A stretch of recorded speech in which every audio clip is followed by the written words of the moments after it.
निम्नरेखिक के युग्म में से कौन से युग्म संगत या असंगत है? यदि संगत है तो ग्राफ विधि से हल ज्ञात करें।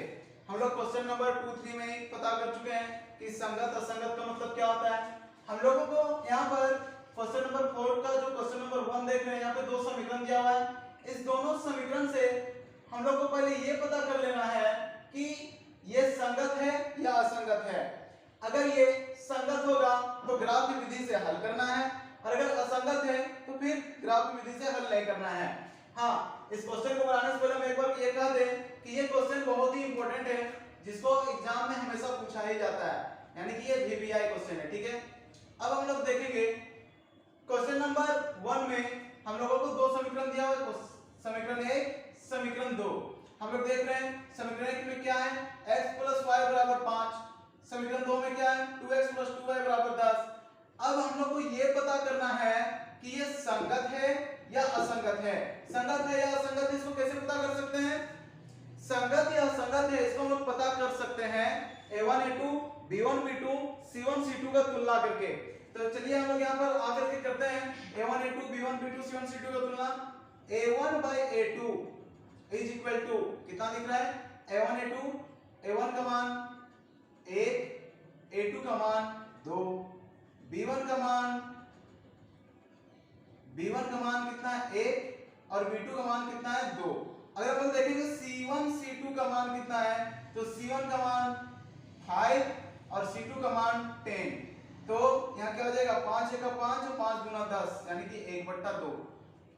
अब हम लोग देख रहे हैं a1 a2 b1 b2 c1 c2 सभी का मान क्या है, बराबर है। तो हम लोग क्या लिख सकते हैं, क्योंकि यहाँ a1 a2 = b1 b2 = c1 c2। जब a1 a2 b1 b2 c1 c2 है तो ये क्या होगा, इसलिए यह समपाती होगा। और जब समपाती होगा तो क्या होगा, अनेकल होगा।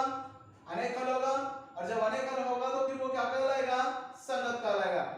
इसलिए समपाती है, अतः यह संगत है। और जब संगत हो चुका है तो हम लोगों को फिर क्या करना है, इसको ग्राफ विधि से सोल्व करना है, ग्राफ विधि से हल करना है। तो सबसे पहले हम लोग ग्राफ खींचने के लिए y अक्ष और x अक्ष ले लेते हैं, जो कि हम लोग क्वेश्चन नंबर 1 में ही ग्राफ विधि का प्रयोग किया था। ठीक है, अब हम लोग देख रहे हैं कि जब हम लोगों को ग्राफ विधि से हल करना है तो सबसे पहले हम लोगों को समीकरण 1 और समीकरण 2 का बॉक्स बना लेना है। ठीक है, समीकरण 1 के लिए, अब समीकरण 1 के लिए क्या करेंगे, हम लोग सबसे पहले बॉक्स बना लेते हैं। हम लोग क्वेश्चन नंबर 1 में ही पढ़ चुके थे कि आखिर कैसे x और y का मान निकाला जाता है। हम लोग समीकरण 1 में x का मान कुछ रखेंगे तो y का मान कुछ प्राप्त होगा। अगर हम लोग देखेंगे समीकरण 1 क्या है, x + y = 5। मान के चलिए अगर हम लोग x का मान कितना रख लें, 1 रख लें। अच्छा चलिए मान लीजिए 0 रख लेते हैं। हाँ, कोई पाबंदी नहीं है, 0 1 2 4 5 कुछ भी हम लोग ले सकते हैं। ठीक है, इसमें कोई ये नहीं कि सर आप 0 लिए, क्या इसके अलावा दूसरा कुछ संख्या लेंगे तो नहीं चलेगा, दूसरा संख्या भी चलेगा। ठीक है, तो हम लोग मान के चलिए हम लोग x का मान 0 लेते हैं, और जब x का मान 0 लेंगे तो y का मान कितना आएगा, 5। अब किसी के दिमाग में ये तो नहीं चल रहा है कि 5 कैसे आ गया, तो देखो यहाँ पर देखिए हम लोग देख रहे हैं कि x + y = 5। तो x का मान कितना लिए हैं, 0, तो 0 + y = 5। तो y बराबर क्या हो जाएगा, ये प्लस हो जाएगा तो माइनस हो जाएगा ना, 5 - 0। तो y बराबर कितना आ गया, 5 में 0 गया तो 5। तो इस तरह से हम लोग y का मान निकला है। ठीक है, अब हम लोग फिर से यहाँ पर x का मान कुछ लेंगे तो y का मान फिर से कुछ आएगा। तो हम लोग देख रहे हैं कि समीकरण 1 है x + y = 5। मान के चलिए अगर हम लोग यहाँ पे x का मान 1 रख लेते हैं, तो ये बराबर उधर जाएगा तो क्या हो जाएगा, -1। तो 5 में 1 जाएगा तो क्या बच जाएगा, 4। यानी कि जब हम लोग x का मान 1 लेते हैं तो y का मान कितना आता है, 4 आता है। अब हम लोग समीकरण 2 के लिए करेंगे। समीकरण 2 के लिए समीकरण 2 के लिए हम लोग बॉक्स तैयार करेंगे, ये x ये y। अब हम लोग देख रहे हैं कि हम लोग समीकरण 2 में x का मान कुछ रखेंगे तो y का मान जरूर कुछ आएगा। तो हम लोग समीकरण 2 की जगह पे लिख लेते हैं, एक बार क्या देखिए तो 2x + 2y बराबर 10, 2x + 2y बराबर 10। अब हम लोग देख रहे हैं कि यहां से हम लोग क्या निकाल सकते हैं, ये जो 2 है, दो जो है क्या कर सकते हैं, कॉमन निकाल सकते हैं। 2 कॉमन निकल गया तो क्या बन जाएगा, x + y बराबर 10, 2 5 10, यानी हम लोग को क्या बच गया, x + y बराबर 5। ये बिल्कुल समीकरण 1 का जैसा ही हो गया, बिल्कुल समीकरण 1 का जैसा ही समीकरण बन गया। अब हम लोग यहाँ पे x का मान कुछ रखेंगे तो y का मान कुछ निकलेगा। मान के चलिए अगर हम लेते हैं x का मान 0 तो y का मान फिर से 5, अगर हम लोग x का मान लेंगे 1 तो फिर से y का मान कितना, 4। ये इस तरह से हम लोग का समीकरण 1 और समीकरण 2 का बॉक्स बन चुका है। अब हम लोग क्या करेंगे, इसमें सोल्व करेंगे, ठीक है। ये सबको पता है, ये ऊर्ध्वाधर रेखा है और ये ऊर्ध्वाधर रेखा को y और y डैश के द्वारा दर्शाया जाता है, इसको हम लोग x और x डैश के द्वारा दर्शाते हैं। अब ये सबको पता है कि x की ओर सारा संख्या जो भी होता है धनात्मक होता है, यानी कहेंगे 1 होता है, 2 होता है, 3 होता है, 4 होता है, 5 होता है ना, 1 2 3 4 5 6 तक लिख लेते हैं। अगर हम लोग इधर बात करेंगे x डैश की ओर तो कितना होता है, -1 -2 -3 -4, इस तरह से सारा ऋणात्मक संख्या होता है x डैश की ओर, और x की ओर सारा धनात्मक संख्या होता है। उसी तरह से y की ओर अगर हम लोग देखेंगे तो सारा क्या होता है, धनात्मक संख्या होता है, 1 2 3 4 5। अगर हम लोग y डैश की ओर देखेंगे तो सारा संख्या क्या होता है, ऋणात्मक होता है। तो हम लोग -1 -2 -3 -4 इस तरह से दर्शा चुके हैं। अब उसके बाद हम लोग क्या करेंगे, यहाँ पे जो भी बॉक्स पर मान है उसको इस ग्राफ में दर्शाएंगे और ऐसा जगह बिंदु देंगे जो हम लोगों को इस मान को दर्शाए। अगर हमको 0 और 5 को दर्शाना है तो हम लोगों को कहां पर रखना होगा, बिंदु ये यहां पर देंगे। तब देखिए अगर हम लोग देख रहे हैं तो ये x का मान कितना बता रहा है, इस ओर हम लोग आएंगे ना x के लिए, तो x का मान कितना 0 और y x पर खुद खड़ा है वो बिंदु, तो y का मान 5 हो गया। उसी तरह से हम लोग का दूसरा बिंदु 1 और 4 दर्शाना है, तो हम लोग कहां पर देंगे, वो बिंदु यहां पर देंगे, 1 4। देखिए अगर हम लोग देखेंगे x अक्ष की ओर आ रहे थे क्या दर्शा रहा है, 1 और y की ओर जा रहा है 4, तो x का मान 1 और y का मान 4 दर्शा चुके हैं। अब इसको हम लोग क्या करेंगे, सीधा लंबा सा लाइन खींच देंगे, ठीक है। अगर हम कहेंगे इस बिंदु का मान कितना है, तो हम लोगों का कहना होगा 0 और 5। ये बिंदु का निर्देशांक या इस बिंदु का मान कितना है, 0 5। इस बिंदु का निर्देशांक कितना है, 1 और 4। अगर हम कहेंगे ये किसके लिए ग्राफ खींचा गया है, तो ये जो है ग्राफ खींचा गया है समीकरण 1 के लिए, समीकरण 1 के लिए खींचा गया है, जो क्या x + y बराबर 5। इसको लिखना अनिवार्य है, ठीक है, x + y बराबर 5, x + y बराबर 5। अब हम लोग समीकरण 2 के लिए, जो समीकरण 2 का बॉक्स है उसके लिए ग्राफ खींचेंगे, ठीक है। अगर हम लोग उसके लिए ग्राफ खींचना चाहते हैं तो हम लोग देख रहे हैं कि x का मान 0 y का मान 5, तो हम लोग यहीं पे दर्शाएंगे। अगर हम लोग देखेंगे x का मान 1 y का मान 4, तो उसको भी यहीं पे दर्शाएंगे। तो ये इसी के ऊपर हम लोग खींचेंगे, ठीक है, यानी समझ लीजिए इसी के ऊपर खींच चुके हैं। तो ये जो है ग्राफ किसके लिए खींचा, समीकरण 1 x + y बराबर 5 के लिए। और अगर हम लोग बात करेंगे और किसके लिए खींचा गया है, तो समीकरण 2 के लिए भी खींचा गया है, तो इसलिए उस समीकरण को भी लिख देंगे 2x + 2y बराबर 10। इस प्रकार से हम लोग का ये क्वेश्चन पूरा कंप्लीट हो चुका है। अगर हम लोग बात करेंगे कि हम लोग किसे जानते हैं कि एक क्या होता है, एक बिंदु पर प्रतिच्छेद करती है, एक बिंदु पर प्रतिच्छेद करती है, प्रतिच्छेद एक बिंदु पर प्रतिच्छेद करती है, और एक होता क्या है, समांतर, और एक होता क्या है, संपाती। अगर तीनों ही स्थिति का अगर हम लोग ग्राफ खींचेंगे ना, तो जब एक बिंदु पर जो प्रतिच्छेद करती है बोला गया है, तो समीकरण 1 2 का जब ग्राफ खींचेंगे तो इस तरह से एक दूसरे को काटेगा। अगर समांतर जहां होता है, अगर उसका ग्राफ खींचेंगे तो एक दूसरे से समांतर लाइन आएगा। अगर संपाती का बात करेंगे, जब संपाती का ग्राफ खींचेंगे तो हम लोगों को यह देखने को मिलेगा कि जो समीकरण 1 और समीकरण 2 का जो ग्राफ खींचेंगे उसका जो भी बिंदु आएगा उभयनिष्ठ आएगा। एक समीकरण के लिए, समीकरण 1 के लिए जो निर्देशांक बिंदु आएगा समीकरण 2 के लिए भी आएगा, यानी संपाती में क्या होगा, एक ही लाइन पर हम लोगों का मान देखने को मिलेगा। तो सिंपल से याद रखना है, जब एक बिंदु पर प्रतिच्छेद करती है तो उसका ग्राफ इस तरह से काटता हुआ बनेगा। अगर हम लोग बात करेंगे समांतर का तो उसका ग्राफ इस तरह से आपस में समांतर रेखा को दर्शाएगा।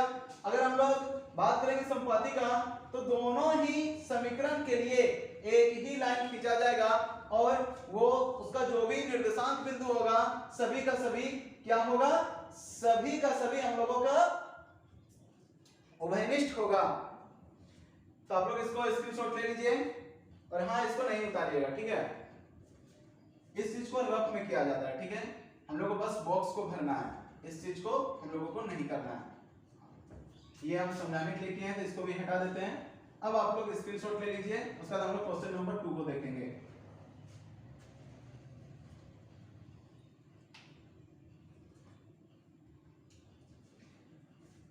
अब हम लोग क्वेश्चन नंबर 2 पर आते हैं, ठीक है।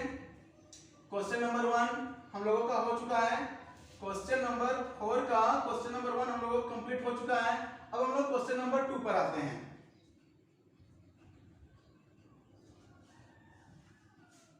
अगर हम लोग बात करेंगे क्वेश्चन नंबर 2 का तो हम लोग देख रहे हैं क्वेश्चन नंबर 2 क्या कह रहा है, x माइनस वाई बराबर 8। क्वेश्चन नंबर 2 है x माइनस वाई बराबर 8, ये समीकरण 1 हो गया। और समीकरण 2 क्या है, 3x माइनस 3y बराबर 16। ये हम लोगों का समीकरण दिया हुआ है, ये समीकरण 1 और ये समीकरण 2। अब हम लोग को ग्राफ विधि से हल करना है, तो ग्राफ विधि से कब हल करेंगे, जब वो संगत आएगा। तो पहले पता कर लेते हैं कि ये क्वेश्चन संगत है या असंगत है। अब हम लोग देख रहे हैं, अब हम लोग क्वेश्चन नंबर 2 को देखते हैं। हम लोग क्वेश्चन नंबर 2 क्या दिया हुआ है, x माइनस वाई बराबर 8 जो कि समीकरण 1, 3x माइनस 3y बराबर 16 जो कि समीकरण 2 है। अब हम लोग को यह बताना है कि क्या ये संगत है या असंगत। अगर संगत होगा तो ग्राफ विधि से हल करना है, अगर असंगत होगा तो फिर वो ग्राफ विधि से हल नहीं होगा। अब हम लोग इसको संगत है या असंगत जान ले। a1 by a2 क्या होगा, a1 का मान 1, a2 का मान कितना है 3, b1 by b2 तो b1 का मान कितना है, यहाँ y का गुणांक कुछ नहीं मतलब क्या है 1 है और माइनस है इसलिए माइनस 1। यहाँ पे देखेंगे b2 का मान कितना है -3, c1 by c2। अब हम लोग देख रहे हैं c1 का मान कितना है 8, c2 का मान कितना है 16। अब हम लोग देख रहे हैं ये माइनस भी कट जाएगा, 8 एक 8, 8 गुना 16 यानी 1/2। अब हम लोग यहाँ पर देख रहे हैं क्या देखने को मिल रहा है कि a1 a2 b1 b2 बराबर है। a1 a2 और b1 b2 का अनुपात क्या है, बराबर है, लेकिन c1 c2 के बराबर नहीं है। क्या लिखेंगे, क्योंकि यहाँ a1 by a2 is equal to b1 by b2 is not equal to c1 by c2। और जब ऐसा स्थिति होता है तो क्या कहलाता है, a1 by a2 is equal to b1 by b2, a1 by a2 is equal to b1 by b2 is not equal to c1 by c2। जब इस स्थिति में होता है तो वो क्या कहलाता है, इसलिए यह समांतर है, इसलिए यह समांतर है। और जब समांतर होता है तो क्या होता है, और जब समांतर होता है तो क्या होता है, उसका कोई हल नहीं होता है। और जब कोई हल नहीं तो क्या होगा, इसलिए यह असंगत है, इसलिए यह असंगत है। और जब असंगत है तो फिर वो तो ग्राफ विधि से बनेगा नहीं, क्योंकि क्वेश्चन कह रहा है यदि संगत है तो ग्राफ विधि से हल करें। तो हम लोगों के यहाँ पे क्या आ रहा है, असंगत आ रहा है, इसलिए हम लोग इसको ग्राफ विधि से हल नहीं करेंगे। आप लोग इसको स्क्रीनशॉट ले लीजिए, फिर हम लोग क्वेश्चन नंबर 3 को बनाएंगे।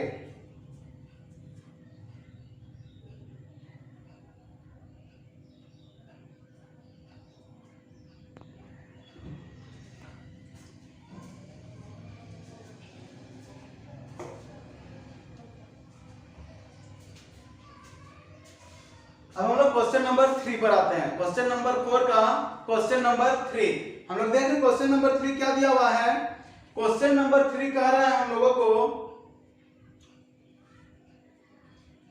क्वेश्चन नंबर 3 हम लोगों को कह रहा है 2x प्लस y माइनस 6 बराबर 0। उसके बाद हम लोगों का 4x minus 2y minus 4 is equal to 0। ये हम लोगों का क्वेश्चन नंबर 3 दिया हुआ है। अब हम लोग इसको देखेंगे कि क्या ये संगत है या असंगत है। अगर संगत है तो फिर हम लोग इसको क्या करेंगे, ग्राफ विधि से हल करेंगे, और अगर संगत नहीं है तो फिर ग्राफ विधि से हल नहीं करना है। तो सबसे पहले हम लोग इसको a1 a2 b1 b2 c1 c2 का तुलना कर लेंगे, ठीक है।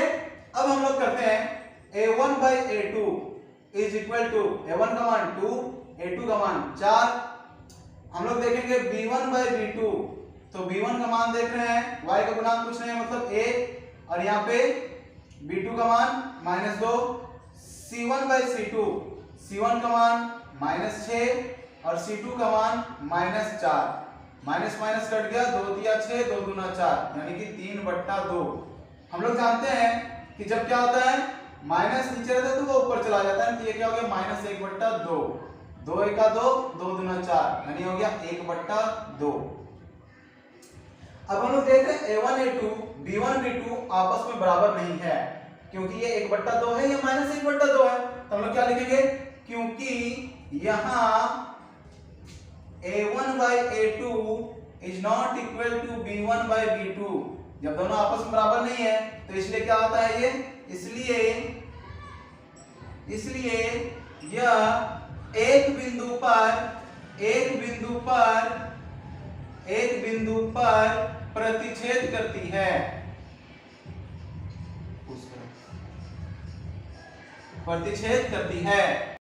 हम लोग यहाँ देख रहे हैं a1 by a2 is not equal to b1 by b2, इसलिए यह एक बिंदु पर प्रतिच्छेद करती है। और जब एक बिंदु पर प्रतिच्छेद करती है तो क्या होगा, इसलिए यह संगत है, और जब संगत है तो क्या करना है, ग्राफ विधि से भी हल करना है, क्योंकि क्वेश्चन कर रहा है यदि संगत है तो ग्राफ विधि से हल ज्ञात करे, तो हम लोग ग्राफ विधि से हल ज्ञात करेंगे। और ग्राफ विधि से हल ज्ञात करने के लिए पहले हम लोग क्या करना होगा, समीकरण 1 के लिए समीकरण 1 का सबसे पहले हम लोग बॉक्स बनाएंगे। समीकरण 1 के लिए हम लोग सबसे पहले बॉक्स बनाएंगे, ये हो गया x, ये हो गया y। समीकरण 1 हम लोगों का क्या है, 2x + y - 6 = 0, 2x + y - 6 = 0। क्या हम इसको ऐसा नहीं लिख सकते हैं, 2x + y बराबर, ये -6 से उधर चला जाएगा तो +6। अब इतना करने के बाद हम लोग x का मान कुछ रखेंगे तो y का मान कुछ आएगा। मान के चलिए हम लोग x का मान अगर 1 लेते हैं तो यहाँ पे 1 लेंगे तो क्या हो जाएगा, यहाँ पे 1 लेंगे तो 2 1 2, ठीक है, और 2 जब बराबर को उधर चला जाएगा तो -2, तो क्या हो जाएगा y बराबर 6 - 2, तो y बराबर क्या हो जाएगा, 6 में 2 जाएगा तो 4, यानी y का मान हो गया हम लोगों का 4। अब उसी तरह से हम लोग फिर से x का मान कुछ लेंगे,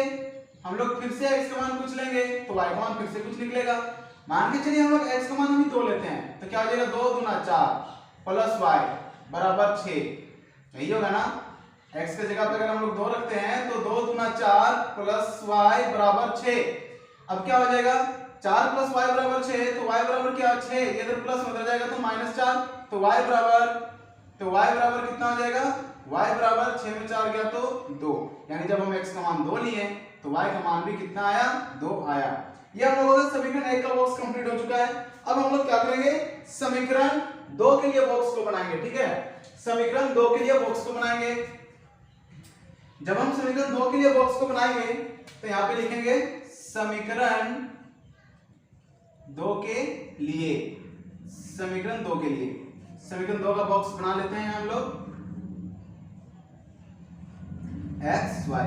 हम लोग देख रहे हैं समीकरण 2 क्या है, 4x - 2y - 4 बराबर 0। हम लोग देख रहे हैं हम लोगों का जो समीकरण है वो क्या किया हुआ है, 4x - 2y - 4 बराबर 0।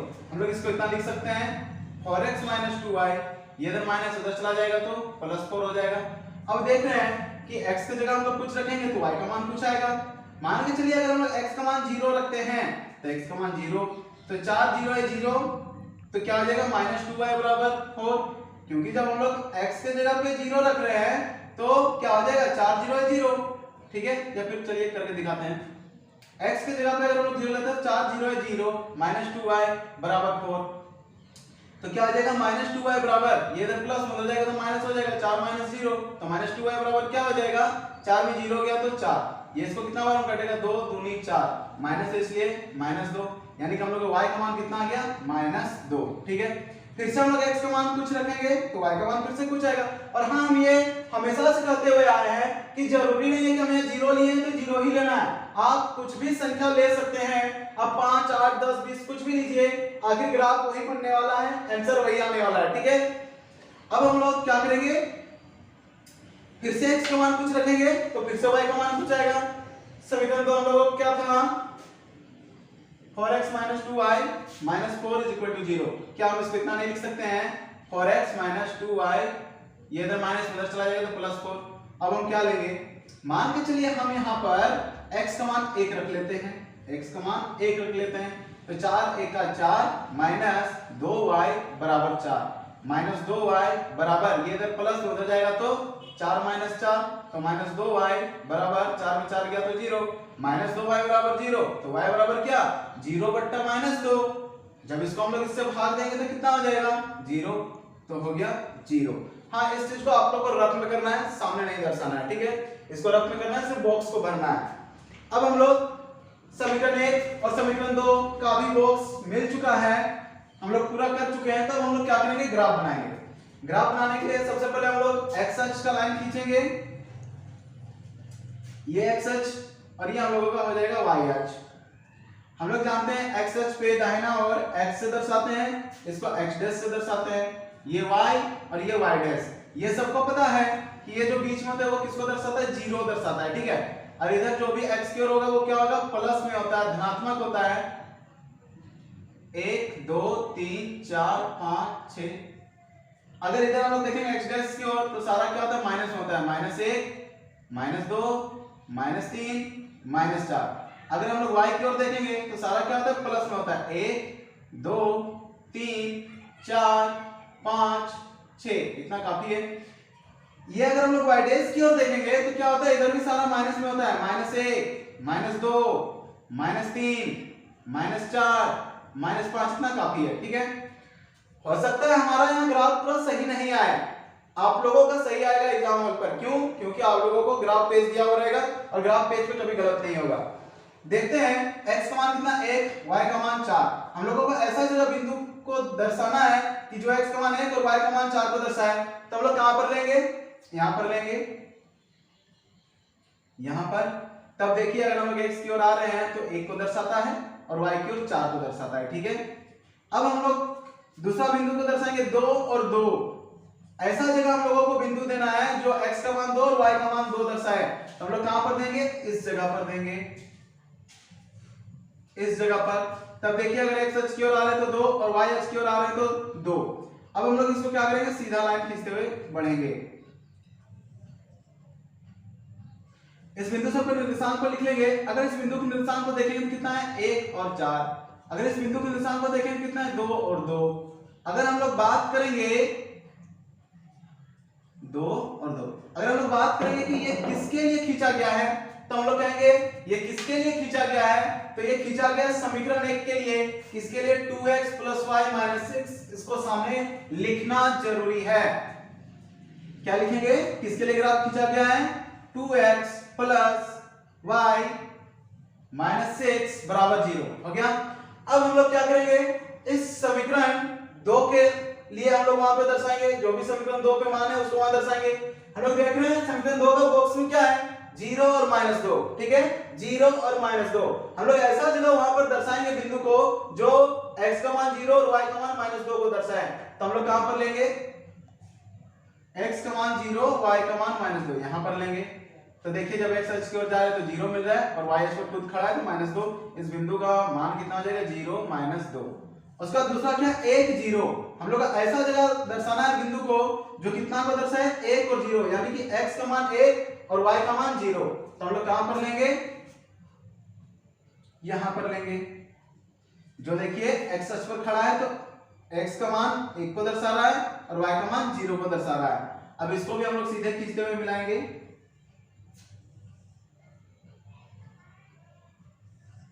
कोई बेझिझक, मतलब कोई ये नहीं है, हम लोग सीधे खींचेंगे, ठीक है। और आप लोग एग्जाम बोर्ड पे ग्राफ पेज में खींचेंगे तो कोई दिक्कत नहीं होगा, वहां अच्छा से आ जाएगा।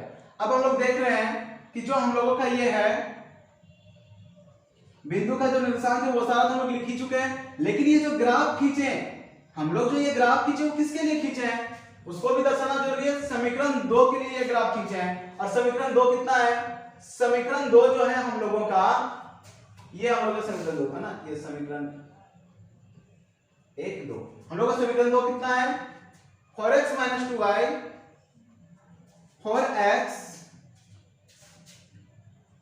- 2y -4 बराबर 0 हो गया। अब हम लोग को देखिए इस ग्राफ विधि से जो हल किए हैं उसमें हम लोगों का x और y का मान निकल चुका है। x बराबर कितना दिख रहा है, जहां हम लोगों का प्रतिच्छेद करता है वही बिंदु x और y का मान को दर्शाता है। तो देखिए यहां पर जब समीकरण 1 का ग्राफ खींचे और समीकरण 2 का ग्राफ खींचे तो हम लोग देख रहे हैं यहां पर प्रतिच्छेद कर रहा है, और जहां प्रतिच्छेद कर रहा है वही बिंदु x और y के मान को बताएगा। तो जहां प्रतिच्छेद क्या है उस बिंदु से अगर हम लोग x की ओर आ रहे हैं तो कितना दर्शा रहा है, 2। y की ओर अगर आ रहे हैं तो कितना दर्शा रहा है, 2। तो x बराबर 2 और y बराबर 2 आंसर हो चुका है। इसको आप लोग स्क्रीनशॉट ले लीजिए, फिर हम लोग क्वेश्चन नंबर 4 को करेंगे।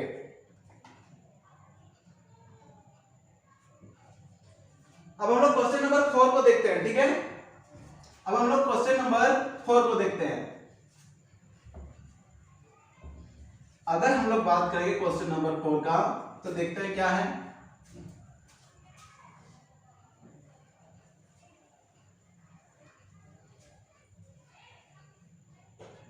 क्वेश्चन नंबर 4 अगर हम लोग देखते हैं, क्वेश्चन नंबर 4 का कोड क्या दिया हुआ है, 2x - 2y।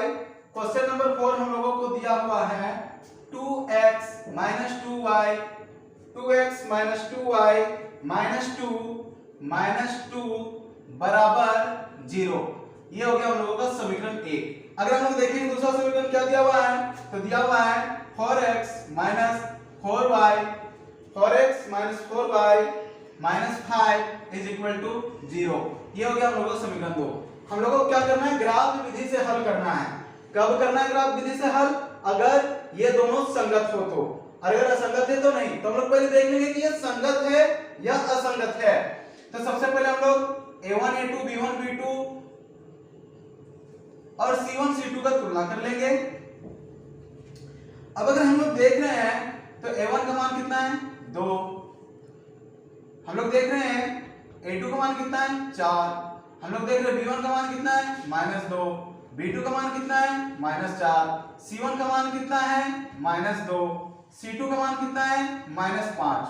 हम पहले ही बता चुके हैं, हम लोग क्वेश्चन नंबर 2 से ये चीज का जिक्र कर रहे हैं। a1